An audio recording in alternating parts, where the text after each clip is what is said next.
తాకట్లో ఉన్న మీ బంగారాన్ని విడిపించి ఆ రోజు ఆన్లైన్ రేటుకి కొంటాం. Sharma gold company. నమస్కారం, శ్రీమాత్రే నమః. Welcome to Suman TV. నేను గీతాంజలి. ప్రస్తుతం మనం శ్రీ శ్రీ శ్రీ ఆనంద శివకామేశ్వరి సన్నిధానంలో ఉన్నామండి. మనతో పాటు ఉన్నారు శ్రీ శ్రీ శివకామేశ్వరి ఆనందమయ్య అమ్మ.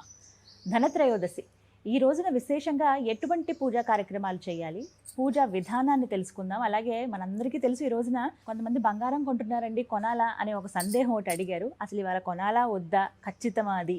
ఒకవేళ అది కాకుంటే ఇంకా ఏమైనా ప్రత్యామ్నాయ పూజా విధానాలు ఉన్నాయా? మనం దానం చేయాలా ఈ రోజున, లేకపోతే ఏమైనా వస్తువులు కొనాలా, ఏం చేస్తే మంచిది, ఏవి చేయకూడదు, ఇవన్నీ కూడా మాతాజీ మాటల్లో విని తెలుసుకుందాం. అమ్మతో మాట్లాడదాం. అమ్మ నమస్కారం. శ్రీమాత్రే మహాతల్లి. శ్రీమాత్రే నమః. ఎలా ఉన్నారు? నేను చాలా బాగున్నాను. నవరాత్రులు చాలా ఘనంగా వైభవంగా జరుపుకున్నాం. అవునమ్మా. కదా, ఇక అలా అనుకున్నామో లేదా ఇలా వచ్చేస్తుంది దీపావళి. దీపావళి అనగానే 5 రోజుల పండుగ చెప్తారమ్మా. ముందు ధనత్రయోదశి. ఈ ధనత్రయోదశి రోజు అసలు ఏం చేయాలి, ఎటువంటి పూజా విధానాన్ని ఆచరించాలి, ఆ రోజు పఠించవలసిన స్తోత్రం కానీ శ్లోకం కానీ ఏవైనా సరే అమ్మని ప్రసన్నం చేసుకునే విధానాలు తెలియజేయండి. తప్పకుండా తెలియజేస్తాను. సుమన్ టీవీ వీక్షిస్తున్న ప్రేక్షకులందరికీ కూడా శ్రీమాత్రే నమః. ధనత్రయోదశి శుభాకాంక్షలు. ధనత్రయోదశి చాలామంది ఏమనుకుంటామంటే ఇందులో ధన అని ఉండేసరికి డబ్బుకు సంబంధించిన పండగ అనుకుంటాం. డబ్బు కన్నా మించిన పండగ. అవునా? ధనత్రయోదశి అంటే ధన్వంతరి జయంతి. క్షీరసాగర మథనంలో ధన్వంతరి ఈరోజు జన్మించిన రోజు. ధన్వంతరి ఏమిస్తాడు అంటే ఆరోగ్యాన్ని ఇస్తాడు. అంటే ఇక్కడ మనం ధనం అని కూడా తీసుకున్న ధనాన్ని మనం డబ్బు రూపేణానే చూస్తూ ఉంటాం, లేదా బంగారం, ఆస్తులు, ఇంతవరకే మనం మన మెదడుని వాడుతూ ఉంటాం. దీనికి మించిన ధనం ఏదైనా ఉందంటే, దీనికి మించిన సంపద ఏదైనా ఉందంటే ఆరోగ్యం. మీ దగ్గర బంగారం ఉంది, ఆస్తులు ఉన్నాయి, లేకపోతే చాలా విలాసవంతమైన జీవితం ఉంది, ఏది కావాలంటే అది కొనుక్కునే స్థితి ఉంది, ఆరోగ్యం లేదనుకోండి ఏమన్నా చేయగలరా? ఉపయోగం ఉండదు కదా, ఉన్నా కూడా. అలాంటి ఆరోగ్యాన్ని ప్రసాదించేటటువంటి రోజు ఈ ధనత్రయోదశి. చాలామంది ధనత్రయోదశి అనగానే బంగారాన్ని కొంటూ ఉంటారు. బంగారం కొనమని ఎక్కడా చెప్పలేదండి. ఓకే, ఎక్కడా చెప్పలేదు. బంగారం కొనాలి ఖచ్చితంగా అని ఎక్కడా చెప్పలేదు. ఇంకా చెప్పాలి అంటే ఇలాంటి ముఖ్యమైన తిథులు ఏవైతే ఉన్నాయో, అక్షయ తృతీయ కానీ ధనత్రయోదశి కానీ, ఇవన్నీ మనం దానం చేసేటటువంటి రోజులు. దానం చేయాలి. అందుకే కార్తీక మాసంలో చూడండి దానాలు చేస్తూ ఉంటాం. ఉసిరి దానం, దీపదానం, ఇట్లా బ్రాహ్మణికి ధాన్యం, అదే అన్నదానం, వస్త్రదానం, ఇలా చేస్తూ ఉంటాం. అంటే ఈ రోజు నుంచి మనం చేసే దానానికి ప్రత్యేకమైనటువంటి విలువ ఉంది. అంతేకాకుండా ఈరోజు బంగారం కొనడం కాదమ్మా, మన ఇంట్లో ఏదైతే బంగారం ఉందో ఆ బంగారానికి పూజ చేసుకోవాలి. ఎందుకంటే ఇక్కడ మనం పూజ చేయవలసింది మొదట ధన్వంతరికి. చాలామందికి ధన్వంతరి పూజా విధానం అంటే అందరికీ తెలిసి ఉండదు. ఒక నమస్కారం చేసుకోండి. ఈ లక్ష్మీ పూజ ఎందుకు వచ్చింది ఈరోజు అంటే, అటు మార్వాడీలకి సంవత్సరం ఇయర్ ఎండింగ్ దీపావళి, మళ్ళీ దీపావళి అయిపోగానే వాళ్ళకి కొత్త సంవత్సరం మొదలవుతుంది.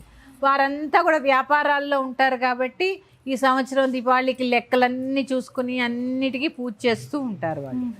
అలాగే దీపావళి రోజు అమ్మవారు ఖచ్చితంగా లోక సంచారం చేస్తారనే ప్రతీక కూడా ఉన్నది. అంటే బంగారం కొనుక్కోమని అయితే లేదు, కానీ ఖచ్చితంగా లక్ష్మీ పూజ అయితే చేసుకోవచ్చు. ఎందుకంటే దీనికి కూడా ఆ రోజు లక్ష్మీదేవి రాత్రి సింహలగ్నంలో క్షీరసాగర మథనంలోంచి వచ్చింది అని చెప్పి చెప్తూ ఉంటారు. భూమి మీదకి వచ్చింది అని చెప్పి చెప్తూ ఉంటారు. అందుకని చాలామంది ఈ ధనత్రయోదశి నాడు ప్రదోష కాలంలో వివిధ రకాలుగా అమ్మవారిని అర్చించుకుంటూ, వివిధ రకాల స్తోత్రాలని పారాయణ చేస్తూ అమ్మవారి యొక్క అనుగ్రహానికి ప్రయత్నిస్తూ ఉంటారు. ఎప్పుడు పూజ చేయాలమ్మా మరి? పొద్దున్న, సాయంత్రం? ఎందుకంటే మధ్యాహ్నం నుంచి త్రయోదశి ఉంది అని చెప్తున్నారు. అంటే లక్ష్మీ పూజ ఎప్పుడు ప్రదోషకాలం చాలా శ్రేష్టం. ప్రదోషకాలంలోనే చేయాలి. అంటే దీపావళి వచ్చేసి 5 రోజుల పండగమ్మ. ధనత్రయోదశి, నరక చతుర్దశి, దీపావళి, బలిపాడ్యమి, యమ విధియ. అంటే ఇక్కడ భగిని హస్త భోజనం అంటారు దాన్ని. ఈ 5 రోజులతోటి దీపావళి పండుగ ముగుస్తుంది. కానీ మనం దీపావళి ఒక్కరోజే జరుపుకుంటాం. ఏమీ చేయకపోయినా లక్ష్మీదేవికి పూజ చేయం. సరే, మనం మార్వాడీలను అనుసరిస్తాం అనుకుందాం. వాళ్ళు ఎంత పూజ చేస్తారు, ఎంత జాగ్రత్తగా ఉంటారు.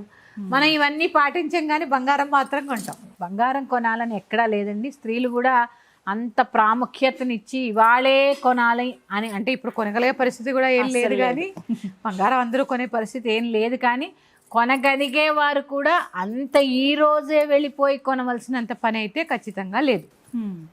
లేదు. ఇంకా ఉప్పు తెచ్చుకోమని చెప్తారు ఇంటికి ఈ రోజు.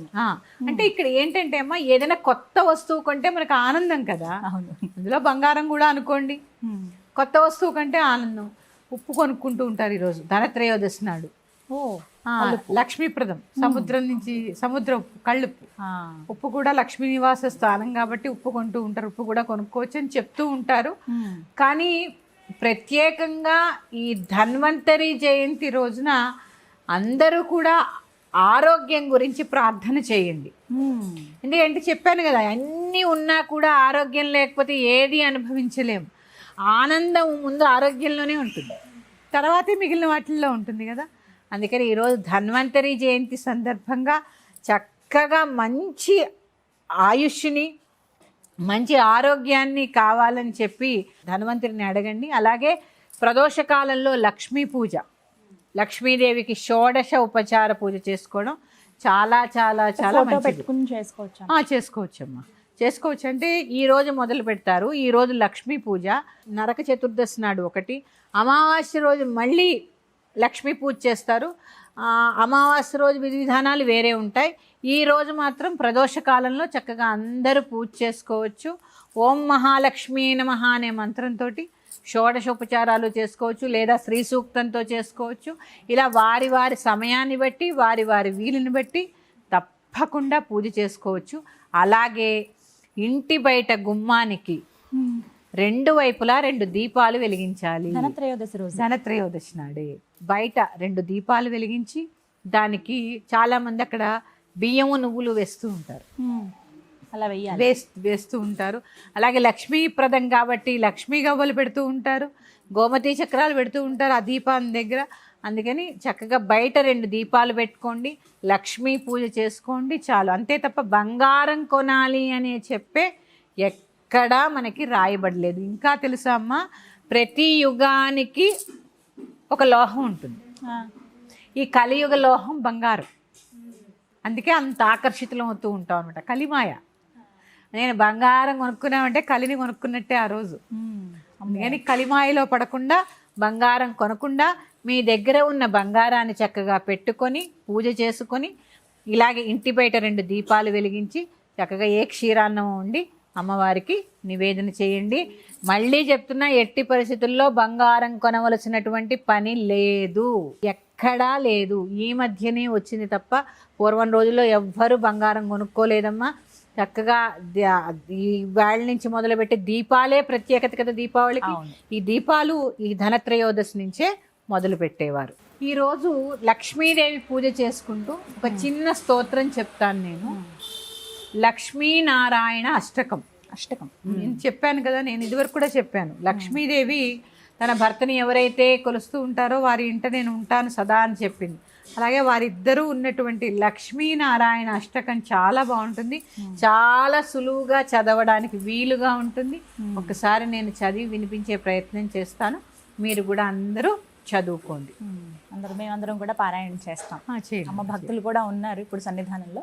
అందరం కలిసి లక్ష్మీనారాయణ అష్టకాన్ని పారాయణ చేస్తాం. అది మీరు ధనత్రయోదశి రోజు మీ ఇంటి దగ్గర కూడా ఇలాగే పారాయణ చేసుకోండి. చేద్దామమ్మా. ఆర్తానాం దుఃఖశమనే దీక్షితం ప్రభుమవ్యయం అశేష జగదాధారల్ లక్ష్మీనారాయణం భజే. అపార కరుణాంభోధిం ఆపద్బాంధవమచ్యుతం అశేష దుఃఖ శాంత్యర్థల్ లక్ష్మీనారాయణం భజే. తానావత్సలం భక్తిగమ్యం సర్వగుణాకరం అశేష దుఃఖ శాంత్యర్థల్ లక్ష్మీనారాయణం భజే సుహృదం సర్వభూతానాం సర్వలక్షణ సంయుతం అశేష దుఃఖ శాంత్యర్థం లక్ష్మీనారాయణం భజే చిదచ్చిత్ సర్వజంతూనాం ఆధారౌ వరదం పరం అశేష దుఃఖ శాంత్యర్థం లక్ష్మీనారాయణం భజే శంఖచక్రధరం దేవల్ లోకనాథం దయానిధిం అశేష దుఃఖ శాంత్యర్థం లక్ష్మీనారాయణం భజే పీతాంబరధరం విష్ణు విలసత్సూత్రశోభితం అశేష దుఃఖ శాంత్యర్థం లక్ష్మీనారాయణం భజే హస్తేన దక్షిణేనాజం అభయప్రదమక్షరం అశేష దుఃఖ శాంత్యర్థం లక్ష్మీనారాయణం భజే యః పఠేత్ ప్రాతరుత్థాయ లక్ష్మీనారాయణాష్టకం విముక్తః సర్వపాపేభ్యః విష్ణులోకः స గచ్చతి. శ్రీమాత్రే నమః. చాలా అద్భుతమైనటువంటి స్తోత్రము, చాలా చిన్న స్తోత్రము. చక్కగా ఈరోజే కాదమ్మా, ఇక్కడ ఈ స్తోత్రంలో కూడా చూడండి, అశేష దుఃఖ శాంత్యర్థం, ఎలాంటి దుఃఖమైనా కూడా శాంతింపచేసేటటువంటి శక్తి ఈ స్తోత్రానికి ఉంది. తప్పకుండా అందరూ చదువుకునే ప్రయత్నం చేయండి. శ్రీమాత్రే నమః.